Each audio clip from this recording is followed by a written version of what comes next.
네, 김치영입니다. 다음 달에 이제 그 밸류업 지수 나온다고 네. 하죠. 밸류업 관심 많이들 갖고 계실 텐데 그러면 이제 금융주, 특히 보험주에 관심들 많으실 것 같아요. 오늘은 보험주 좀 분석해 보겠습니다. 네, 오늘 시장이 안 좋은 가운데 동반 하락을 했다가 그래도 시장이 진행이 되면서 앞서 말씀드린 것처럼 금융주, 보험주를 중심으로 좀 오름세를 나타내고 있거든요. 우리가 대안주적인 성격으로 관심을 가질 수 있을지 자세하게 한경 베스트 애널리스트와 함께하겠습니다. 오늘 이 시간 보험 부문 1위를 차지한 신한투자증권의 임희연 연구위원 모셨습니다. 어서 오세요.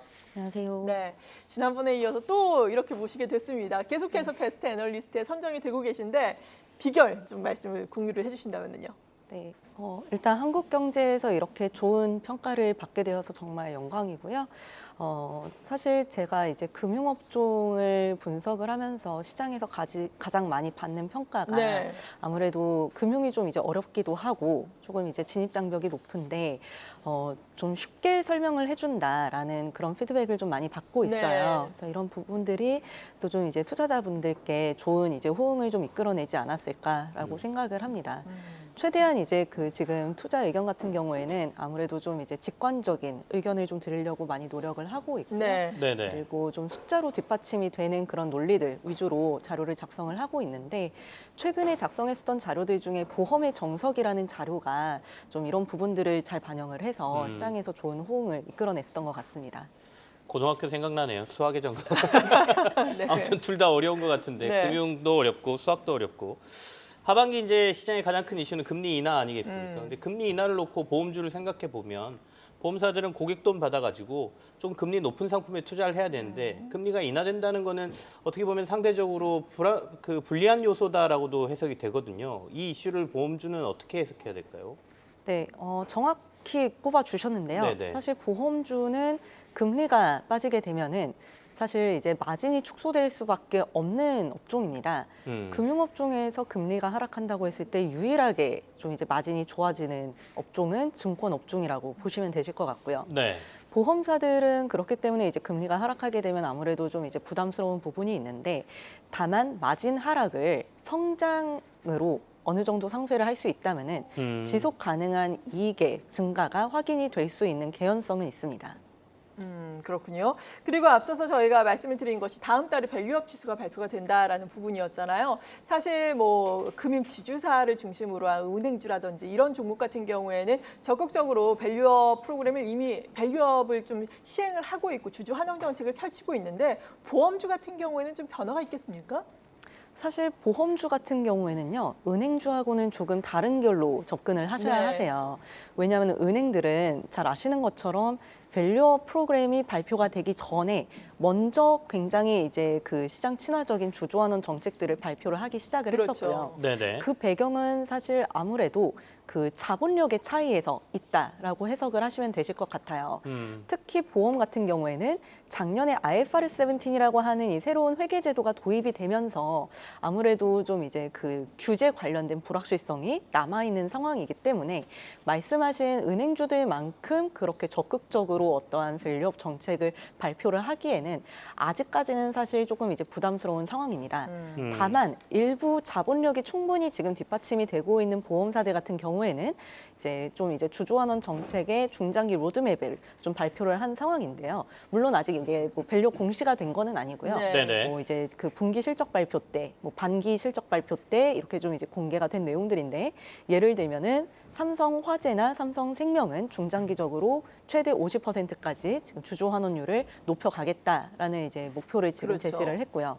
DB손해보험 같은 경우에도 5개년 내로 35%까지 주주 환원율을 확대해 나가겠다라는 이런 고무적인 정책들을 지금 발표를 하고 있는 상황이에요. 네. 근데 이 정책들이 뭐 이제 밸류업 공시로 나올지 여부도 저희는 아직은 지켜봐야 하는 상황이고요. 아직까지는 많은 기대감이 남아있는 상황이라고 이해를 해주시면 되실 것 같아요.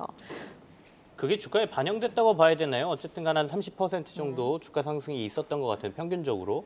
근데 말씀하신 것처럼 새로운 회계 정책 도입 때문에 어떻게 보면 환원 정책을 더 적극적으로 못 내놨다 이렇게 볼 수도 있는데 그럼 하반기에는 보험주의 연말까지 상승의 여력이 더 크다고 보십니까? 사실 이제 금융주 같은 경우에는 특히 그중에서 보험주는 네. 굉장히 긴 호흡으로 보셔야 되세요. 단순히 이거를 뭐 하반기, 뭐 내년 상반기 이렇게 이제 보시기보다는 조금 더 길게 보셔야 되시는데 현재 예를 들어서 이제 앞서 말씀드렸었던 종목들 중에 DB손해보험 제가 35% 주주환원율을 네. 말씀드렸죠.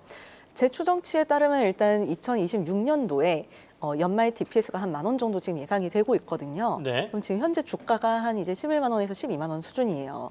거의 그러면 10%에 육박한 그런 이제 배당 수익률이기 때문에 조금 더 이런 부분들이 아직은 그 룸이 남아 있다라고 판단할 수 있는 근거라고 생각을 합니다.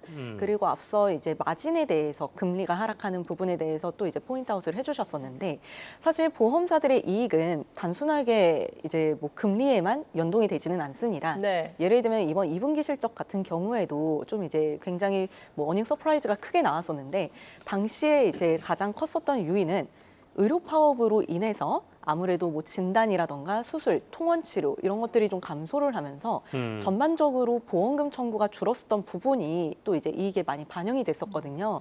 이런 이제 실질적으로 보험업 내에서의 변동성 요인 또한 지금은 지켜볼 필요가 있지 않을까 싶습니다. 네, 앞서서 금리 인하에 따른 보험주에 미치는 영향에 대해서 간략하게 좀 짚어주셨었는데 금리 인하를 비롯해서 여러 가지 또 이벤트들이 하반기에 어떤 점을 보험주 입장에서는 또 주목을 해봐야 될까요? 네, 뭐 여러 가지가 있는데요. 사실 뭐 금리가 가장 이제 큰 이벤트일 거고요. 네. 그리고 이제 당연히 이제 뭐 미국 대선도 중요할 겁니다. 왜냐하면은 누가 이제 되느냐에 따라서 금리의 방향성이 혹은 이 금리가 움직이는 그 속도가 달라질 수 있는 부분이 있을 거라서요. 미국 대선도 이제 중요한 이벤트라고 저희는 판단을 하고 있고요. 네. 네. 최근에 저희가 이제 관련해서 저희 투자 전략부에서 좀 이제 종합적인 의견을 제시한 자료를 발간을 했어요. 거기에 이제 각 섹터별 영향도 있는데 저희 보험 업종 같은 경우에는 만약에 트럼프가 당선이 된다라고 하면은 아무래도 이제 그 미국 재정 그에 대한 이제 부담이 커지기 때문에 네. 장기 금리가 상승할 수 있는 개연성이 생기게 될 것이고 보험 업종 같은 경우에는 단기 금리보다는 장기 금리가 펀더멘털을 훨씬 더 많은 영향을 주게 됩니다. 네네. 왜냐하면 듀레이션이 길기 때문이죠. 그래서 이러한 부분이 조금 더 긍정적인 영향을 줄 수 있지 않을까. 다만 이제 긴 호흡에서 지금은 접근해야 하는 시점이다라고 말씀을 드리고 있습니다. 세부적으로 들여다보면 부정적인 것만 있는 게 아니다. 긍정적인 부분도 남아 있다라는 말씀으로 들리고요. 그러면 우리 그 연구원님께서 생각하시는 보험주의 최선호주 탑픽 종목은 어떤 거예요? 현재 업종 탑픽으로는 DB손해보험을 네. 제시를 하고 있고요. 네. 아무래도 지금 이 밸류업이라고 하는 프로그램 자체가 지금 뭐 금융업종 내에서는 가장 큰 화두일 거라고 생각이 듭니다. 여기에 추가적으로 사실 지금 뭐 환율 관련된 변동성도 커지고 있기 때문에 당연히 여기에서 조금 더 방어적인 그런 이제 성격을 보일 수 있는 보험주에 대한 관심이 높아질 거라고 보고 있고요. 네. 그 중에서 지금 DB손해보험을 탑픽으로 제시를 하는 이유는 결국에는 이제 가장 안정적인 이제 펀더멘털을 보유하고 충분한 자본력을 가지고 이 밸류 프로그램에 동참할 수 있는 보험사에 대한 옥석 가리기가 필요한데 여기에 가장 지금 해당이 되는 회사는 DB손해보험이라고 판단을 하고 있어서 현재로서는 탑픽으로 DB손해보험을 제시하고 있습니다. 네, 마지막으로 간략하게 보험주에 대해서 투자 의견 주신다면요. 전체적으로. 비중 확대.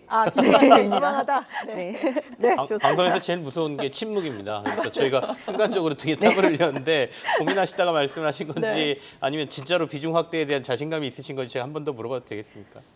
이게 앞서 말씀드렸던 네. 것들이랑 조금 중첩이 돼서 조금 이제 당황을 하기는 했는데요. 사실 이제 보험업종 같은 경우에는 제가 올 상반기에 받았었던 질문들 중에 가장 많았었던 게 보험이 성장을 할 수 있느냐, 그러니까요. 예. 이익이 늘어나는데 계속 이제 사람들이 보험을 과연 가입을 하느냐, 고령화, 저출산, 저금리에서 보험업이 과연 갈 수 있을까에 대한 이제 근본적인 질문들을 많이 주셨는데요. 네. 이게 고령화의 역설이 있기 때문에 사실 어떻게 보면은 나이가 들면 들수록 보험에 대한 수요가 높아지고 있고 잘 아시는 것처럼 지금은 단군 이래로 우리나라가 가장 부유한 세대입니다.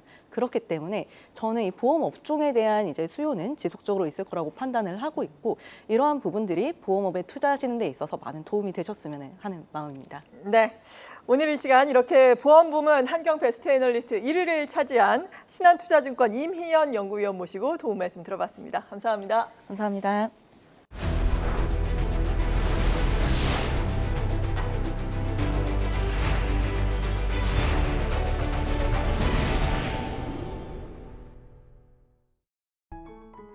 계속해서 다양한 경제 이슈를 알고 싶다면 구독과 좋아요, 알림 설정 부탁드립니다. AI 캐스터 권미정이었습니다.